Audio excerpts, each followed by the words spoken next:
Hello, Oaken Pine.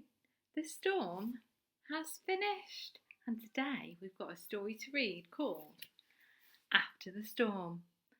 Can you see a character on the front that we've seen before? That's Percy the Park Keeper, and the story is written by Nick Butterworth. Are you sitting comfortably? Let's start.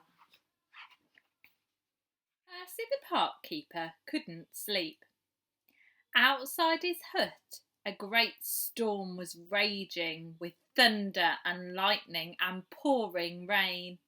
Percy wasn't frightened by the thunder, and he loved to watch the lightning as it lit up the whole park. He didn't even mind the rain.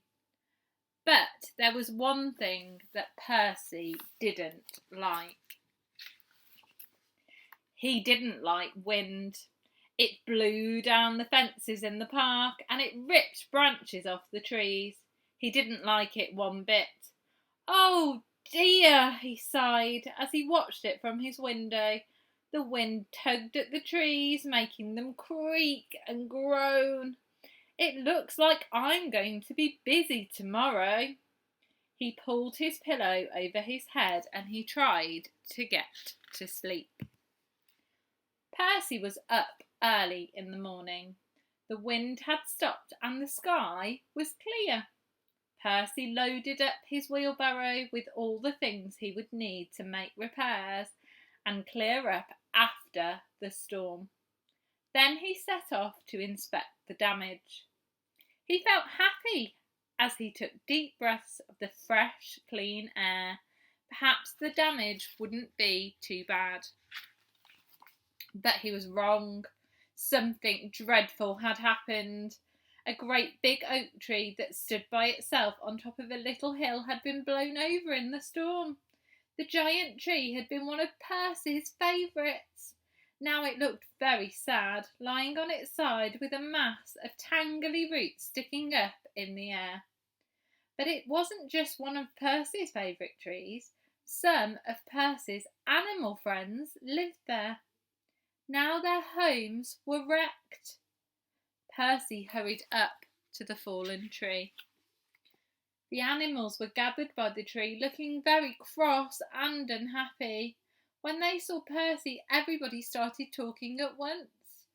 Percy sat down with his friends and listened as they told him how the storm had brought down the great tree. "And now we have nowhere to live," said Badger.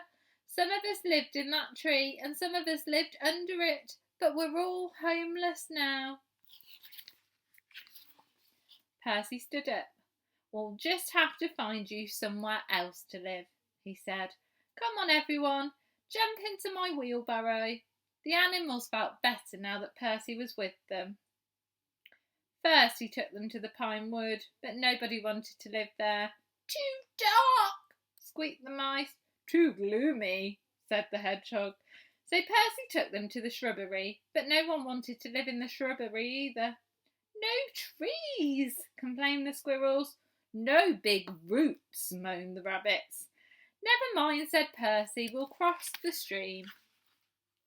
Percy began to push the heavy wheelbarrow over the little bridge that crossed the stream. But as he got to the middle of the bridge, two things happened. Percy stumbled and the wheelbarrow decided to see what it would be like to be a boat. Splash! Suddenly, Percy and his friends found themselves drifting downstream to where the stream opened into a lake. Percy stood up and looked around. "We'll have to paddle back to the shore," he said. But then something caught his eye. "No, wait," said Percy. "Let's paddle across to the other side of the lake. I have an idea." The animals looked puzzled. What was Percy up to? Slowly they paddled the wheelbarrow across the lake. "Here we are," said Percy. The squirrels jumped to shore and tied the wheelbarrow to the roots of an enormous hollow tree that grew by the water's edge. "Now, this is my plan," said Percy. Everyone gathered around as Percy explained his idea. "Is everyone clear?" Everyone nodded. "Well, let's get to work." They began unloading all of Percy's tools and the planks of wood from the wheelbarrow. Then Percy explained exactly what he wanted each one to do. He showed the badger how to use a saw, he showed the squirrels how to knock in nails, the fox drilled holes and the rabbit screwed in screws. The mice were kept busy fetching and carrying for everyone else. At long last their work was finished. A very tired Percy stood back to admire their handiwork. Now the squirrels had a brand new home, and so did the mice. The rabbits had a new home, and so did the badger, and the fox, and the hedgehog. In fact, every one of Percy's friends knew had a fine place to live. "Well done, everyone," said Percy. "This is the best tree house I have ever seen."